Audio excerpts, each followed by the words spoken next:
Welcome in. We have some breaking news. Obviously, it's not so breaking now. It's 9 o'clock at night, in Central Time. Just It came 12 out this hours. morning.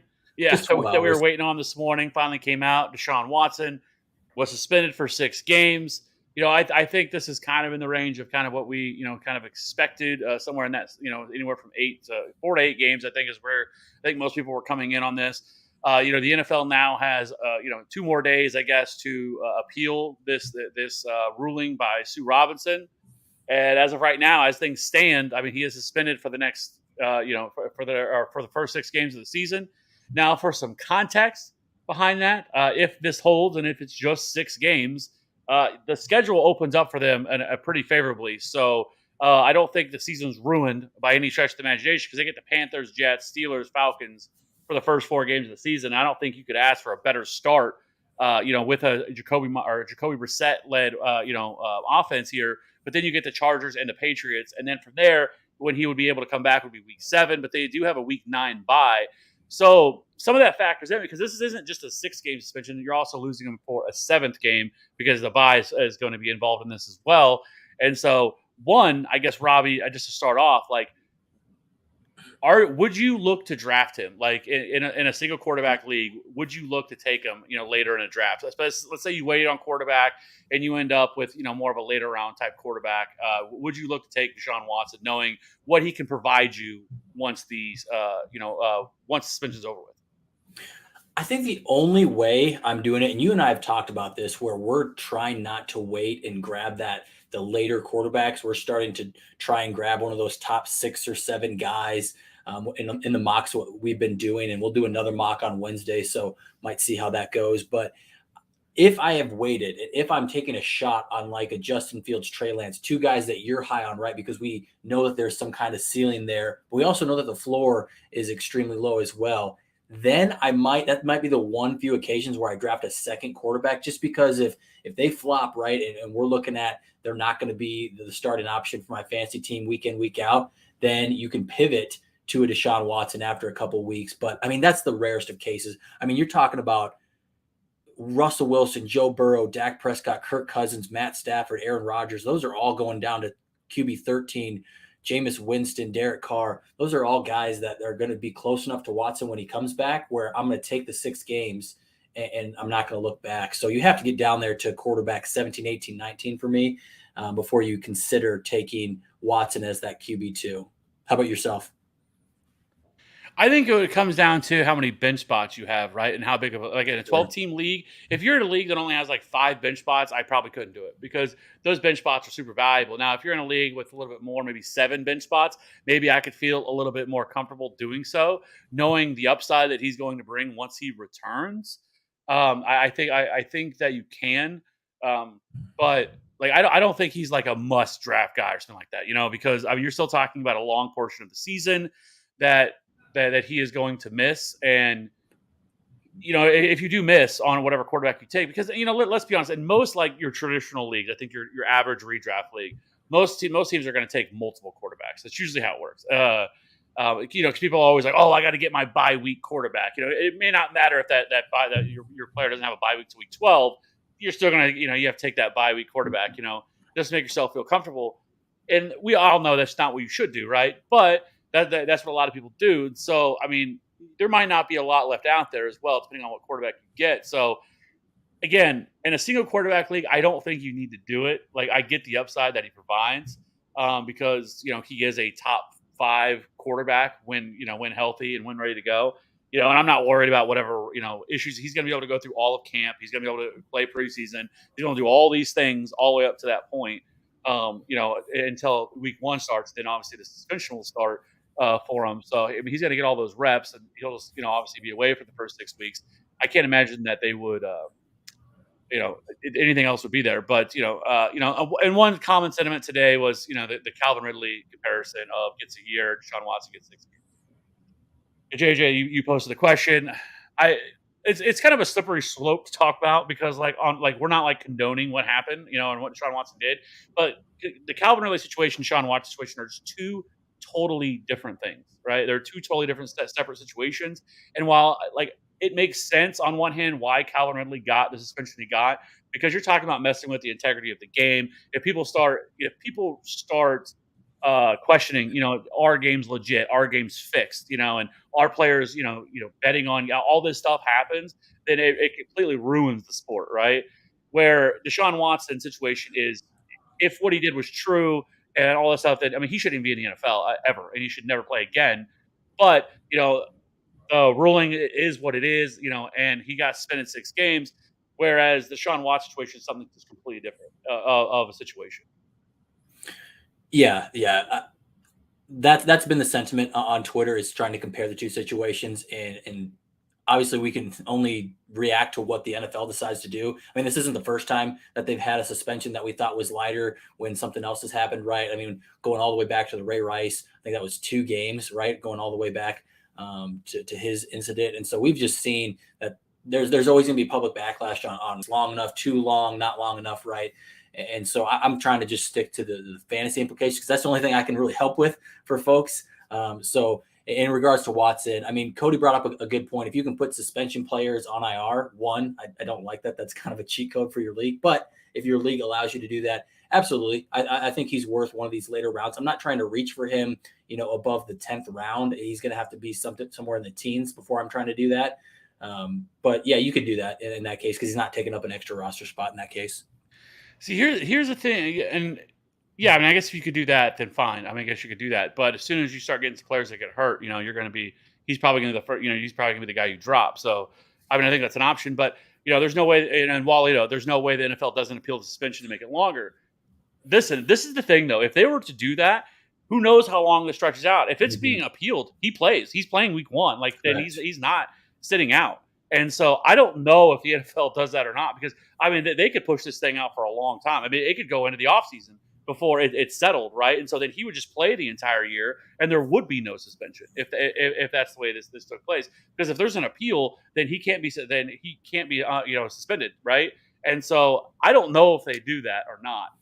And Deshaun Watson and the NFLPA have both said that if they appeal this, they are going to sue the NFL. And I don't know if that's what they want either, because a judge has already ruled on this, and and this was kind of what was put in place for the CBA, for this to be able to take place, for them to be able to have this process and go through all this stuff.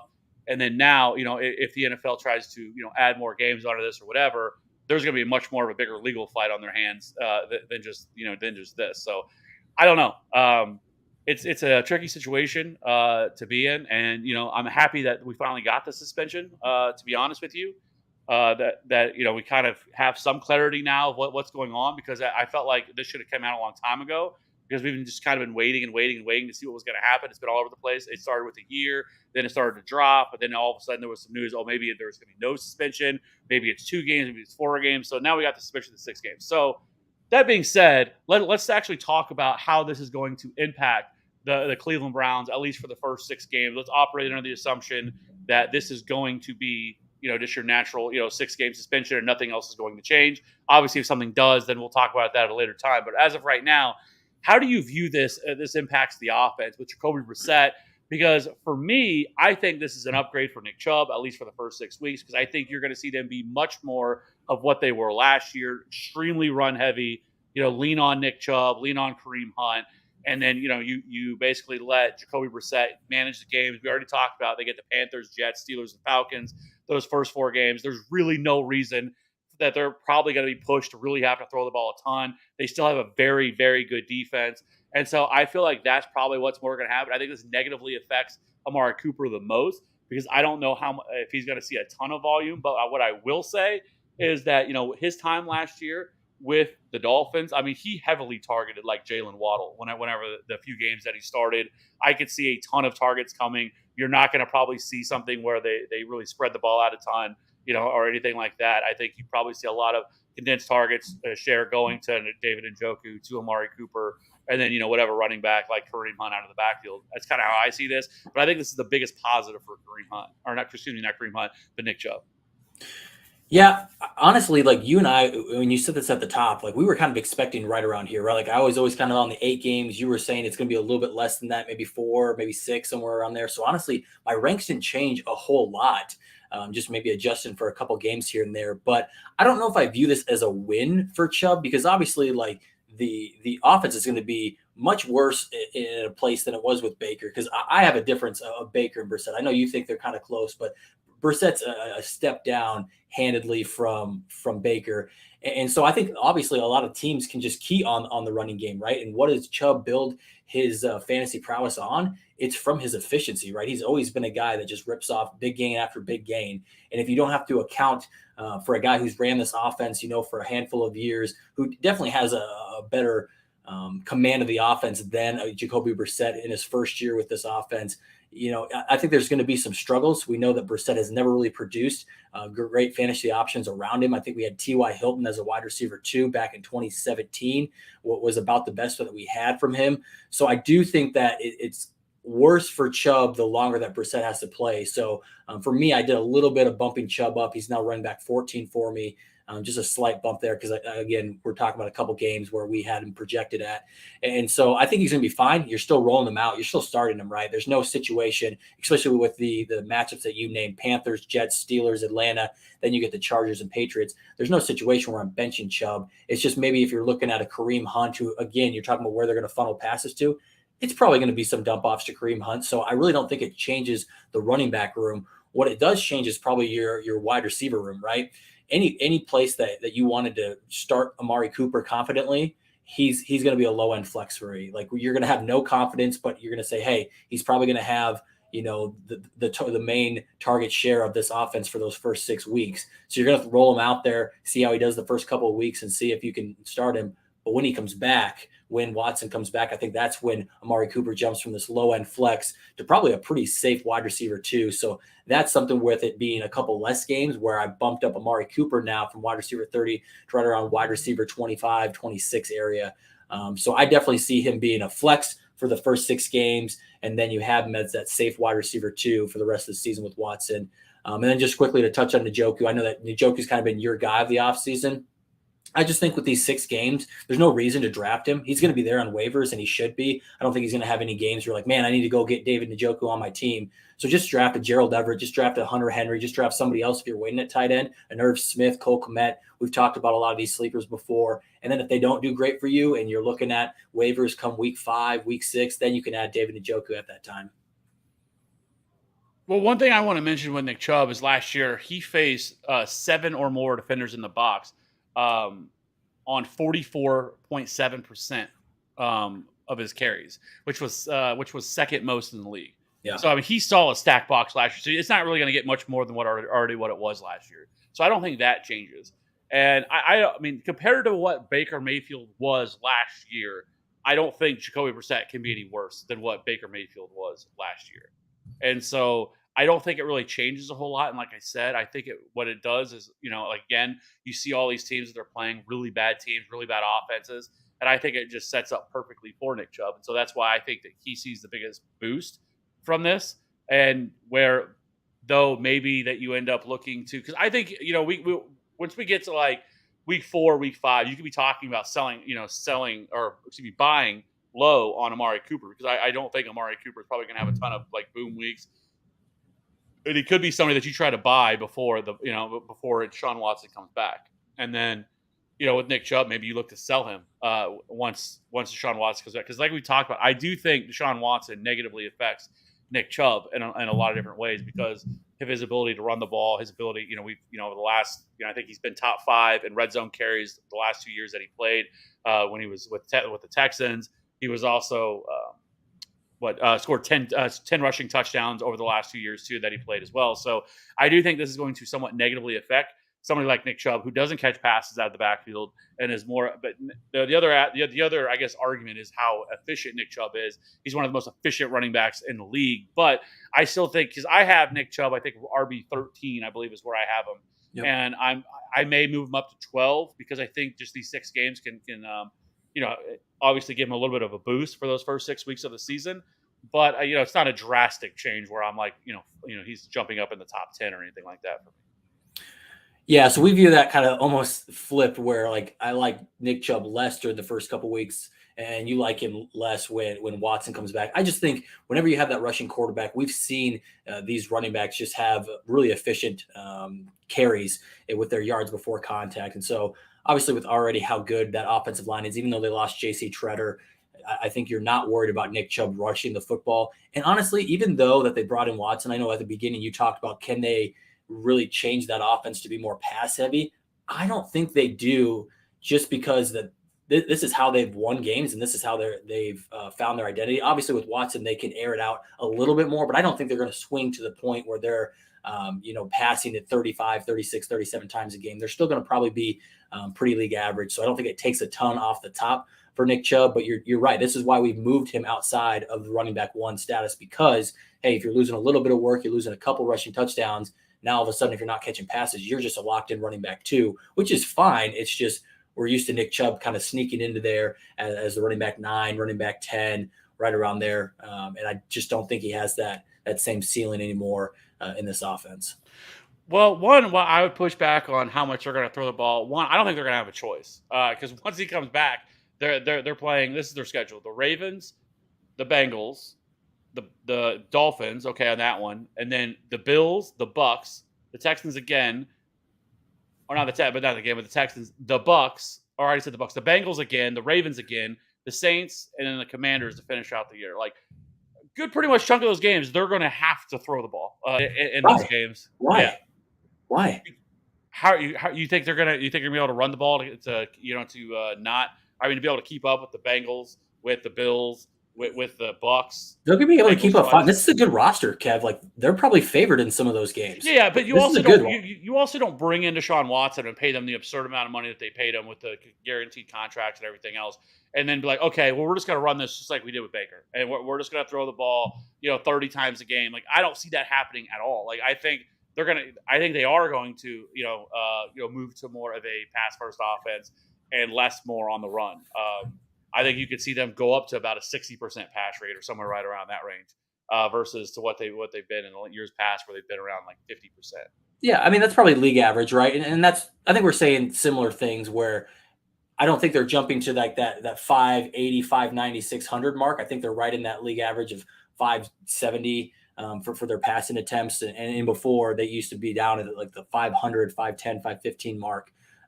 So, yeah, I think we're saying similar things where they jump it up a little bit, maybe 34 attempts a game, which is just about league average. So I think it's going to be fine for Nick Chubb. Again, running back 2, probably safe. What are you haven't said so far your thoughts on Amari, and are you taking any shots on any other wide receivers, or are you just waiting because there's no use to draft them just to have them probably cut on your team those first couple of weeks? So I mean, I've never really been a big fan of Amari, even when he was with the Cowboys. Like my feelings were like if he can't do it with the Cowboys and like have like an elite season, he's probably never going to have an elite season. I Mhm. think he's a good wide receiver. I don't think he's a wide receiver 1. I don't think he's ever been. And I mean, I think it's possible Deshaun Watson though that he could be a wide receiver 2, type wide receiver, which isn't bad. But with the wide receivers that are probably going to be going around now, he's going to fall like wherever he's at because just naturally people are going to take him, and not take him as high. I think because right now, mocks stuff like that, you don't really know the answers. You're just going to take him. I think now he does fall, and if he falls as like a wide receiver 3, I would have some, I would have some interest there. Just but understanding what you're getting yourself into, that probably for the first 6 weeks, that maybe he's not the same guy that you were hoping him to be. I don't think that him with Jacoby Brissett though is like this massive downgrade. Like I think Jacoby Brissett's actually one of the better backup quarterbacks to have in the league. Right? I think he's competent. He's not great. But he's not going to kill you either. For If the you look at NFL, Kev, but fantasy wise, I mean, this guy averages 188 yards per game. Like I mean, he's last year he had a couple games last year against Tampa. He had 275 and 2 against the Raiders. He threw for 215. In that game, like again, nothing spectacular, right? But that was with the Dolphins, where they had Jalen Waddle, they had Mike Gesicki, they had kind of a little bit of a similar situation. Devontae Parker. I think Devontae Parker was actually hurt early in the year, so I don't even know if they even had him during that stretch. But I do still like David Njoku, and I think that he can be fine. I mean, again, you look at the games that he played with Jacoby Brissett last year: 6 targets, 12 targets, 6 targets, 7 targets last year for Mike Gesicki during that time. So I mean, he definitely targeted the tight end. Typically you see tight ends get targeted by backup quarterbacks because they're looking for that safety valve, get the ball out of his hands quickly, and so I don't think this is like a death sentence. This isn't like a situation where your backup quarterback is just some god awful quarterback. I just don't think that there's not going to be a lot of ceiling here for somebody like a Amari Cooper or a David Njoku. But as we know, with tight end, you don't need him to be like David Njoku. If he gets 4 for 40 and a score, we're happy, we're thrilled. That's a good week for a tight end. You're not expecting when you're taking David Njoku. I'm not taking him with the thought process of, oh well, this guy's going to be some elite tight end. He's gonna keep pace with Mark Andrews or Kyle Pitts. But I think that I love David Njoku this year. Now without Austin Hooper, it's him and Harrison Bryant. They're going to run a ton of 12 personnel, and you're going to see them both on the field a lot. And there's not a lot of other reliable pass catchers behind Amari Cooper, right? You have David Bell, who's already banged up and hurt, and then Donovan Peoples-Jones would be the other guy once Deshaun Watson comes back that I have a lot of interest in. He has flashed at times what his upside can be, that deep threat in an offense. But they've always been limited with the quarterback they have. Now you have Deshaun Watson, who we know can support multiple wide receivers, and so I would have some interest, maybe more so, not something I'm necessarily going all the way to draft, but somebody that week 4, week 5, I look to stash on my bench whenever Deshaun Watson comes back.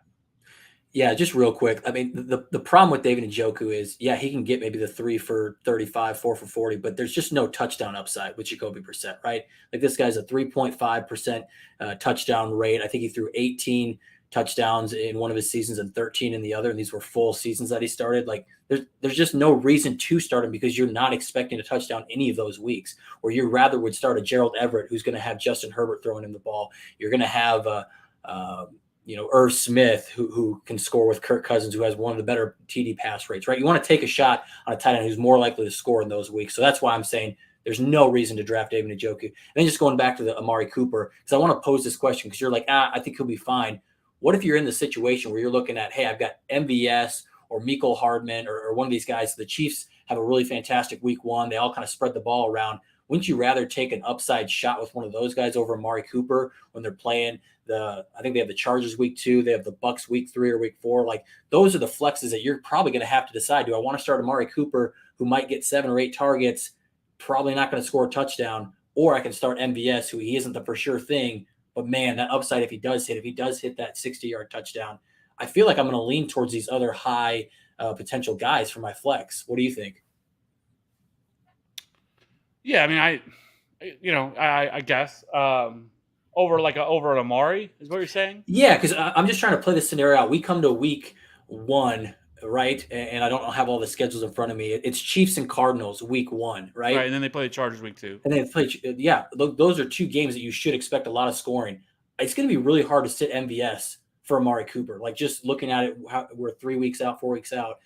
It's going to be really hard to sit a potential guy who could score, in these first 2 weeks versus Amari Cooper, who I'm going to assume Jacoby Brissett throws 5 or 6 touchdowns in those 6 games, right? Like he's barely throwing a touchdown per game. And so there's just not a lot of upside there for an Amari Cooper. And I'm an Amari Cooper guy. Like I think he's a safe wide receiver too once Watson gets there. But I'm just trying to put it in context for people when they draft, hey, it might be fine to wait on Amari a little bit more and take that MVS shot because especially those first 6 weeks, I think you just might have a better product. I mean, where he's going currently, he's going right around Chris Godwin, Marquise Brown, Amon-Ra St. Brown, Well, that's way Darnell too Mooney, high. Jerry Way too Jeudy. high. All those wide receivers are going right around him. Chris Godwin, Mike Williams, and Brandon Cooks are going just ahead of him because he's going 57th overall, wide receiver 22 in PPR formats right now. Yeah, you haven't said a name that I'd start. Amari I would rather have all of them over Easy. Amari Cooper. Easy. He would have to get down to like the Hunter Renfrow, Gabriel Davis There range. You go. Yeah, of where I would think, because even Allen Robinson's still going 71, which is ridiculous. He should be going higher than that. But I would rather have Allen Robinson than Amari Cooper. But once we get to like Hunter Renfrow, yes, I'd rather have Amari Cooper than Hunter Renfrow, and I would rather have Amari Cooper than Gabriel Davis, I think. But I would actually who's rather have this is good. Who's rather have DeAndre Hopkins or Amari Cooper? Because Amari Cooper or DeAndre Hopkins going 72. I think I'd rather have Amari. I know he's that wide receiver one after week 6, or he's going to be the wide receiver one for the first 6 weeks. But again, I don't think he's going to be flex worthy. He's going to be low end flex. But once Watson comes back, I think he's a locked in safe wide receiver two. Where I don't know if Hopkins A is the same guy. B, if Marquise Brown doesn't just continue to keep that wide receiver one role, right? And you also have Zach Ertz, who I think is a better tight end than your boy David Njoku, or at least is going to have a higher target share, right? So I just think there's more competition for Hopkins. So I'm gonna definitely take Cooper over Hopkins there. I would go Hopkins just because I know when he comes back that I think that the ceiling is so much higher for him. But then what? What is Amari Cooper? But I've been kind of on that. Like if you can stash him and you can draft him as like your wide receiver 4, I love that that idea of taking him there. But Yeah. that's but he has to go past all those guys like before I get to him, or even like I would rather have probably Amari Cooper than Adam Thielen. But that's where the conversation starts for me. But I don't know if he's going to drop that far down to 70, 71, 72 in that range once you start getting in those range overall. So What if he goes about higher than that, I'm out. I'd rather what? have all those other wide receivers. Here's one that I might struggle with here a little bit. I've been getting higher and higher on Alan Lazard. That one's a tough one for me. Where would you go with Alan Lazard and that potential to be the wide receiver one? Had 8 touchdowns on 60 targets, I think, last year from Aaron Rodgers. We know Aaron Rodgers is still going to throw touchdowns. Like, man, that's enticing to flip Alan Lazard over Cooper, but it's close. Yeah, but you don't have to worry about it because Alan Lazard is still going 114th overall. So, Yeah. I I think mean, that changes with Christian Watson missing the start of training camp. People are going to start to fade off him. They're going to have to go to him, right? They're not going to Sammy Watkins, the 1 week wonder, week 1 wonder. maybe, but like I thought, like Rashad Bateman would have started to rise by now, and like Juju Smith-Schuster continues to fall. Like he was actually going 81st overall recently. Now he's dropped down to 88. Rashad Bateman's going 92 overall. Like a lot of these guys still aren't really rising. Like I mean, of course, we're just at the beginning of August, and so Mhm. we'll see where these guys really check in. But I don't know. Like it doesn't seem like they're really shifting as much as I thought that they would. So What's up, I don't know. Gator? Like I guess overall, I'm not really like overly excited about this offense as a whole, right? Like I'm just not like I don't think there's anybody that stands out to me of just like the must-have guys. Like again, like week 5, week 4, week 5. If you want to want to pick up a Donovan Peoples-Jones and you need a wide receiver, I don't mind taking a shot on just kind of see how things are going to play out when Deshaun Watson returns. I do like taking David Njoku. Don't know if I'd feel like great about him taking him as my my tight end 1, but especially now with this news, maybe you're right. Maybe you wait, pick him up week 4, week 5, kind of the same situation. Yeah, With he'll be there. expecting He'll be there. well, maybe. Where is his ADP going right now? One, I don't think people are drafting him currently. Honestly, I don't even know if in a No, you're right. Yeah, normal, he's tied at 19 right now. yeah, he's not getting 165th overall. he's not getting drafted as is, right? And so unless he has a fantastic couple of weeks, back-to-back weeks, right? Or maybe he has a 2 touchdown game or he has a 100-yard game or something like that, there's gonna be no reason why people are picking him up. So you're gonna have him there week 5, week 6 if you want him. But again, for me, I personally have so many other options. I understand in your case, you think a little bit more highly of him. In your case, I think that's when you're picking him up. If you're a guy that believes in David Njoku, don't draft him. Just pick him up week 5-ish, right around there. David Njoku or Dan Arnold? Oh, what are you gonna do there? You're torn. The Dan Arnold Damn, news I has love been Dan Arnold. flowing. I'm loving all the Dan Arnold hype that's coming out right now. You Good. know, I want me you and to get D-Bro and confident. Maddie just living it, just taking it all in, just enjoying ourselves with all the Darren Arnold hype that's coming out of camp. But We better wrap this up before we go yeah, down a rabbit we went on. hole. Oh, there's one other thing that I did want to mention that it shouldn't take too long. But Alvin Kamara news also, they did exactly what I thought they were going to do. They continued again, 60 days out. Listen, this is not happening this year. Any good legal team is not going to allow this to play out during the season. They are going to, once again, they will push it back probably to January, February after the season's over with. And then this whatever suspension that's going to come for Alvin Kamara is going to happen in 2023. But in my opinion, there's no shot that he's going to get suspended this year. And so I think you just go back to wherever you had him prior to any news of a possible suspension. I have him at RB9. I think that's pretty a fair value for where maybe I should have him a little bit higher, maybe a little bit lower, whatever. But that's where I have him right now. And the good times in best ball where you could draft him at, in the third round are officially over for Alvin Kamara because he's not getting suspended, which is pretty much I've been on that train for the last 3 weeks that this was coming and this is how this was going to play out. So, Yep. Nothing else to add uh, there. yeah. So Gator, we'll get to this last question, and then we're going to wrap this up. We weren't even planning on going this long, but of course, true TFA style. Here we are. Which of these two wide receivers would you both like to have the most, or who would you want the least? Claypool, Lockett, Woods, Gabe Davis, Mooney, Bateman. Okay, so I can already. It's easy for me. It's definitely Mooney, and then the other one is probably Rashad Bateman. Are the two that I would want the most here for sure. And the ones that I would want the least are going to be Woods and Lockett. Yeah, Lockett's going to be one of the lowest ones for me. I mean, I feel like Lockett falls off with the quarterbacks that they have there. They cannot support two wide receivers, and I think DK is going to be the alpha there and just kind of sustain right flex level. I think Lockett's going to be dropped in most leagues by week 3 or 4. So he's definitely lowest for me. Man, I think Gabe Davis and Mooney and Bateman are kind of those top 3 for me. Probably Gabe Davis, and then I think I have Bateman just ahead of Mooney, but I'm right there with either one. You could talk either way on that one, but Gabe Davis for sure. I really like that potential of him being the wide receiver 2 there. Yeah, definitely. So I would just rank the Mooney, Bateman, Gabe Davis. I don't know. Woods is right there with them with that bottom 3 group. Like I don't really want any part of any 3 of them. Claypool possibly could maybe surprise some people this year, but I don't know. I mean, he thinks he's the top 3 wide receiver. Top 3. But I would like to know what he's smoking or whatever he's on. But he's not even the top. I don't even. Well, he might be the top 3 wide receiver on his own team, but that's about it. But yeah, nowhere else is anywhere close to the top 3. But hey, I love the confidence. So. Yep. Anyways, like I said, we weren't planning on going this long. We went almost 32 minutes. But listen, we will be back again on Wednesday night. We are doing a mock draft live. And if you are in our Discord, it's for the Discord. So if you're not in our Discord, you can find the Discord link in the description below. In all of our videos, there's a link to our Discord in there. And if you want to jump in and do a mock with us, we'll be doing it live, like I said, on Wednesday night. Just jump in if you're already in there, and be sure to Robbie, we put it out. And, we will be mocking, I think, right around 9 o'clock.